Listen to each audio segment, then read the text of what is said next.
Ms. Nelson, you'll either have to speak loudly or pull down your mask. Jefferson County Court at Law number 2 is back in session. Next case is cause number 332374. Case is filed in the state of Texas versus Ashley Diane Nelson. Ms. Nelson, is that your full name? Yes, sir, correct. Ms. Nelson, would you please raise your right hand? Ms. Nelson, do you swear or affirm to tell the truth, the whole truth, and nothing but the truth, so help you God? Yes, sir. Ms. Nelson, you may put your hand down. Now, Ms. Nelson, how are you doing? Doing good, thank you. How about yourself? I'm doing fine. Thanks for asking. Ms. Nelson, you are represented in your case by your attorney Marcus Wilkerson. Mr. Wilkerson, how are you doing?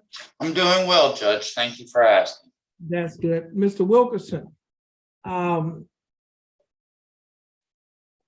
pursuant to Article 1.24 of the Texas Code of Criminal Procedures, the proceedings and trials in all courts shall be public. However, pursuant to Lilly versus State 365, Southwest 3rd, 321, the right to a public trial is not absolute and may be outweighed by other competing rights and interests, such as interest in security, preventing the disclosure of non-public information, or ensuring that a defendant receives a fair trial. Mr. Wilkerson, I have before me a psychiatric examination. Mr. Wilkerson, you requesting that this portion of this proceeding be closed to the public to prevent the disclosure of non-public information?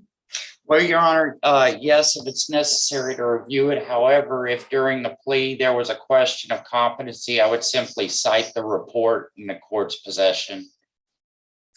Okay, so at this point, do you want us to close the hearing or not? Yes, Your Honor, please. Okay.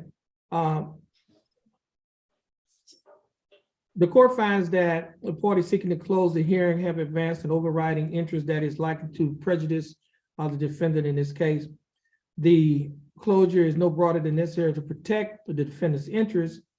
The trial court have considered reasonable alternatives to closing the proceeding, and the court finds that the closure, these findings is adequate to support the closure.